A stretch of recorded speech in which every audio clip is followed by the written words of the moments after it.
Hello everyone and welcome back to my channel. My name is Sharyn and today it is time for the historical fiction version of my one and done challenge. So if you're new to my channel, you may not know about this, but back in May, I posted a video in which I listed out 10 classic authors I had read one book by and never read any more.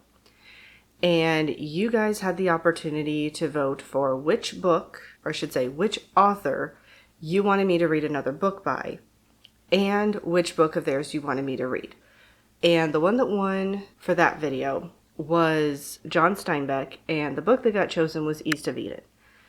Then in, I believe it would be August, I posted a video where you guys got to pick an author from sci-fi fantasy that I'd only read one book by, and a book by theirs, and a book of theirs to read.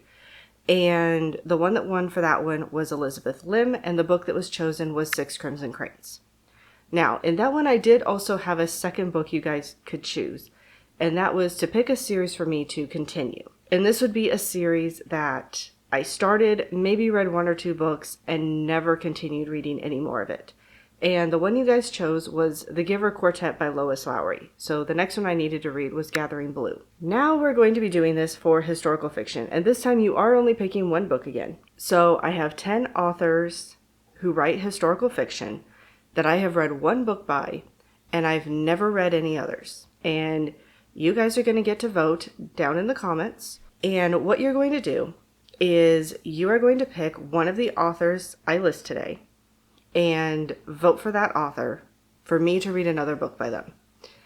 Then, if you want to, you can also choose a book of theirs that I haven't read and vote for me to read that one. You will have a week from when this video goes up to cast your votes. Normally in the past I've given about 2 weeks, but honestly after a week, no more votes have come in either time. So at this point I'm just going to say a week, so that way it gives me a little bit more time to actually get a hold of the book that ends up winning. So Friday morning, the Friday after this video goes up, I will tally the votes for authors. Whichever author has the most vote is the author I will read a book by. And if there are votes for a book by that author, then the book that has the most votes will be the book I read. If there are no votes for a specific book, then I can pick any book by that author that I haven't already read. I think that covers the basics of how it works.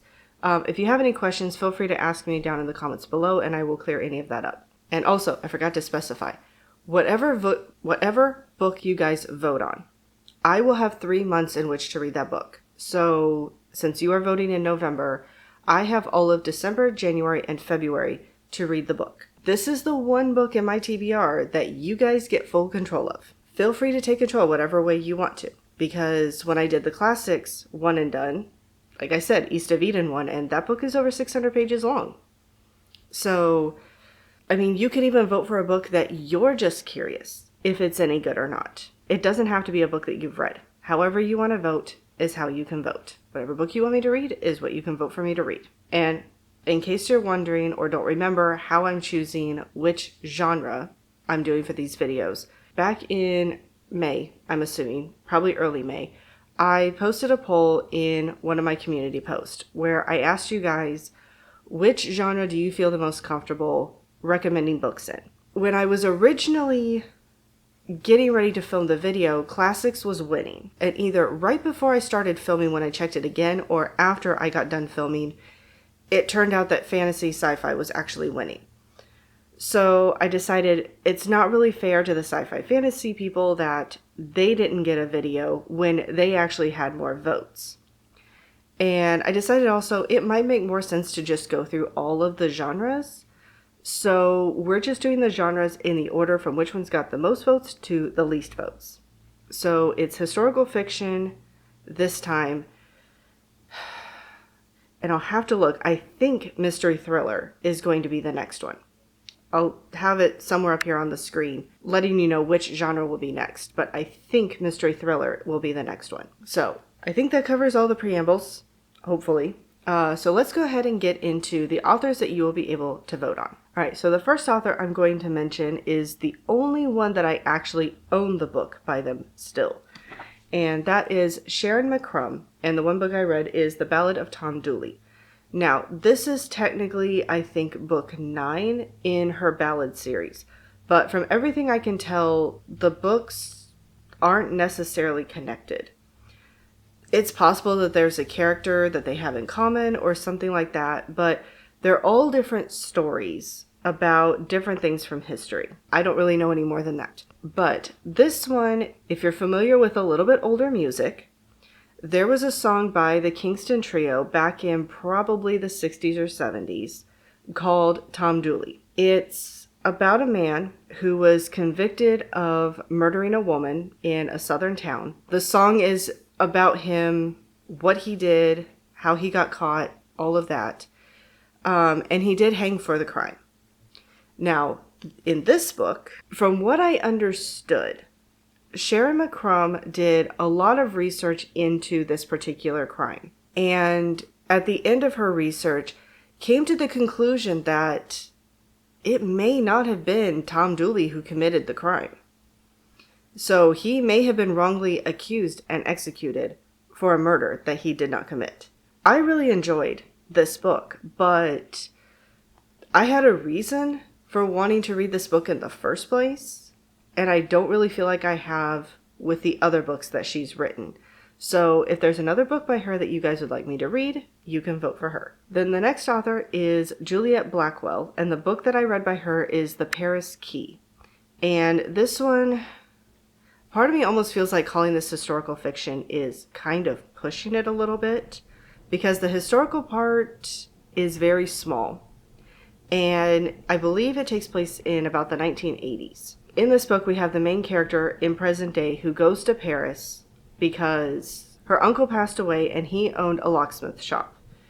And back before she was born, her mother had spent, I think, a summer in Paris with the main character's uncle, her mother's brother. And she doesn't really know what happened with her mother while she was there on that trip. So part of this is taking care of her uncle's stuff and also trying to learn about what her experiences had been while she was in Paris. Like, why did she go to Paris? What happened while she was there?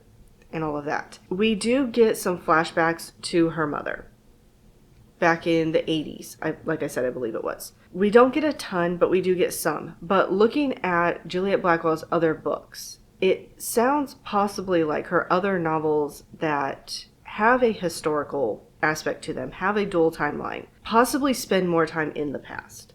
So that's why I went ahead and put her on the list, because yes, there is a historical aspect, even if it's not as big in this book. Now, she does have some other books out, and I don't know if they're historical at all, but they're kind of, I don't know if they're more mystery books, but they definitely have more of a witchy vibe to them, which is not really my thing, but if they are historical, you could vote on them. Now, in my sci-fi fantasy one and done video, I had said, if an author I list has written something besides sci-fi fantasy, you can vote for me to read something in a different genre. And I realized after posting that video that that really doesn't make sense. The whole point is for me to read more sci-fi fantasy by the people I've read sci-fi fantasy from. So this time I'm going to go with, if I list an author, it needs to be a historical fiction book that gets chosen. So I know Juliet Blackwell has several books that do have a dual timeline, so there is a historical aspect. So any of those you can vote on for one of her books if you want me to read another one by her. The next one then is Jennifer Chiaverini. And the book I read by her was The Spy Mistress, which takes place during the Civil War. And the main character is in Virginia, very much on the Confederate side, but she sides with the Union. And she ends up becoming a spy for the Union. And overall, it is a really good story. I feel like it's an important story. I will say I was not the biggest fan of her writing. Honestly, the way she writes, I was a little bit bored at times reading the book. The story itself is really good. I just wasn't as much of a fan of the way it was written, and that's why I haven't read any more books by her. I do know she has other historical fiction novels. Like, I think aside from her quilting series, historical fiction is primarily what she writes. So if you would like for me to read another book by her, she is your third option. Sorry, I'm losing track of numbers because I put this one out of order. All right, the next one is Lynn Green. And the one book I read by her is The Blackout Book Club, which is set during World War II in Maine. And the main character is, I don't think she's a librarian. I think she's kind of an assistant to the librarian. And she ends up creating this book club during World War II when, they have to have the blackout shutters and all of that. I did really enjoy the book, but I've never gotten around to picking up another book by her. I know she has at least one or two other World War II books, which is probably part of the reason that I haven't, because I tend to read World War II books every once in a while, so I don't get too burned out on them. But I also haven't heard anyone else talk about any of her other books to know if I would have a particular interest in them or not. So if there's another book you would like me to read by her, Lynn Green is your fourth choice. All right, then we have Kristin Harmel, who wrote another World War II book that I read, and that is The Book of Lost Names. This one takes place during World War II in France, which I swear is the main location that I seem to read when it comes to World War II books. I don't know why. I don't know why France is so popular, but it is. I don't know for sure. I know I looked it up at one point because I wanted to make sure that every author I chose had multiple books you could potentially vote on and not just one or two. So I know she has other historical fiction out there. I just don't remember now off the top of my head what they are. So if there is another book by her that you would like me to read, Kristin Harmel is choice number 5. All right, next we have Jennifer Lamb. And the book I read by her is The Secret Daughter of the Tsar. Honestly, when I picked this one up, I thought it was YA, but I'm not entirely certain that it's classified as YA at this point. I know she has some other historical fiction books out there. There is the Tsarina's Legacy.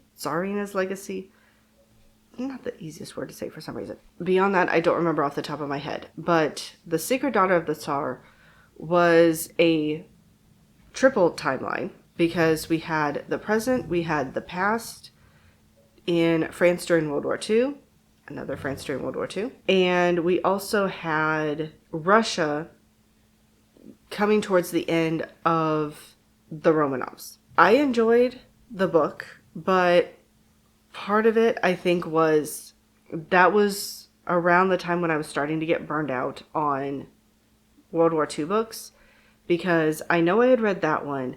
I think that's around the same time I read The Lost Castle, which is another triple timeline, one of them being World War II. Around that time, I tried to read The Nightingale for the first time, and that one I ended up temporarily DNFing because I was burned out on World War II at that point, and I don't remember what else I had read, but I'd read probably one or two other World War II fictions at that time, and was just kind of getting burnt out. So I think that's why I didn't pick up any more of her books. Actually, that and I didn't care for the present day. That was the other reason. So I don't hear many people talk about her. I don't know if she's really that popular of an author, but if there is another book by her you would like me to read, Jennifer Lamb is choice number 6. All right, the next one is Gilbert Morris, and the one book I read by him is The Sword of Truth. Not to be confused with the series of the same title by Terry Goodkind. This is not a fantasy stories, this is historical fiction. This is the first book in a series. I think it's called The Wakefield Dynasty. And it follows our main character during the reign of Henry VIII in England. And I don't remember all the details of the story anymore, but at some point throughout the course of the story, the main character ends up in contact with Tyndale, who was, from what I understand, the first person to translate the Bible into English. And so he's translating the Bible, he's translating the Bible, he's wanting to get it distributed to people, but that's not necessarily what Henry VIII wants.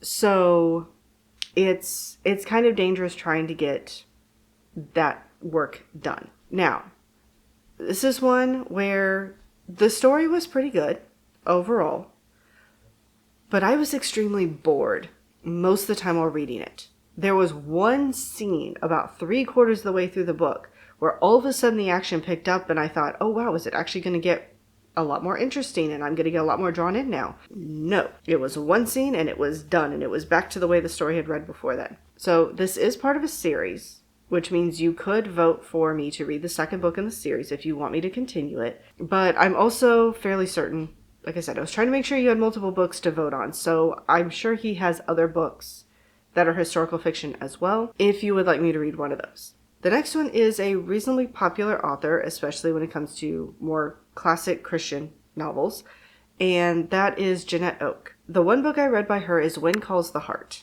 And I will be honest, I watched the TV show, not all of the TV show, but I watched 2 or 3 seasons of the TV show before I read the book. And there is a huge difference between the TV show and the book. And honestly, I ended up liking the pacing and storyline of the TV show better than the book. Maybe it was because the book was as short as it was. I don't know. But I do know Jeanette Oke is someone who's well liked in a lot of Christian circles. Maybe the first book just isn't quite as good as her others. I don't know. But if you would like me to read another book by her, Jeanette Oke is, I believe, option number 8. Next is Diane Setterfield, and surprise, surprise, the one book I've read by her is The 13th Tale. This one is another dual timeline where the main character is meeting with an author who is finally willing to tell her life story to someone. And then we get flashbacks to the past where we see the story that she is telling. This one, I liked the story, but up until that point of reading it, the only dual timeline stories I had read were Kate Morton's, and I'd read 2 or 3 of hers by that point. And I got done with the book feeling like I've been spoiled by Kate Morton, who has so much in her books that I think especially the present day timeline, it's like it just didn't work for me the way that Kate Morton's books do. I have been interested in reading, I can't think of the other book's name. It's the one with River in the title. Once Upon a River. That was the name of it. And I know she has at least 1 or 2 other books out besides that one. But I've just never actually taken the time to pick any of them up. So Diane Setterfield is choice number 9. All right. And the last author on the list is Marcus Zusak. And again, not surprising, the only book I've read by him is The Book Thief. I know this is one that so many people love. I enjoyed it. I didn't love it. And I think a lot of it is because, yes, it is narrated by Death, which made me really interested in it when I first picked it up. The thing is, in the book, it is stated by Death more than once that he doesn't like suspense. He doesn't like drawing things out. And so there are times where he will stop the narrative and tell you, by the way, these characters come out okay. It's going to be fine. Or there are times when it's mentioned that either soon or at some point, a character is going to die. And it was frustrating for me because it's like, I don't get to enjoy the suspense of what's going to happen, knowing the character's already going to be okay. Or by the time a character death does happen, I don't really feel it because I already dealt with it, 50 or 100 pages ago. So I was not a fan of that aspect in the book. And I hadn't heard much in the way of positive reviews as far as his other books. So already not being as big of a fan of The Book Thief as everyone else is, I hadn't felt the need to pick up any more of his books. But if there is a book of his that you would like me to read, Marcus Zusak is your final choice, choice number 10. All right, so just to recap real quick, the authors that you can choose from are Sharyn McCrumb, and I've already read The Ballad of Tom Dooley. Juliet Blackwell, and I've already read The Paris Key. Jennifer Chiaverini, and I've already read The Spy Mistress. Lynn Green, and I've already read The Blackout Book Club. Kristen Harmel, and I've already read The Book of Lost Names. Jennifer Lamb, and I've already read The Secret Daughter of the Tsar. Gilbert Morris, and I've already read The Sword of Truth. Jeanette Oke, and I've already read Wind Calls the Heart. Diane Setterfield, and I've already read The 13th Tale. And Marcus Zusak, and I've already read The Book Thief. Alright, so that is all I have for you guys for today. Again, the way this works is you can pick one of the 10 authors that I mentioned today and vote for them down in the comments below. Just list the name of the author that you would like me to read. And if there's a book by that author that you would specifically like me to read, you can vote for that book in your comment as well.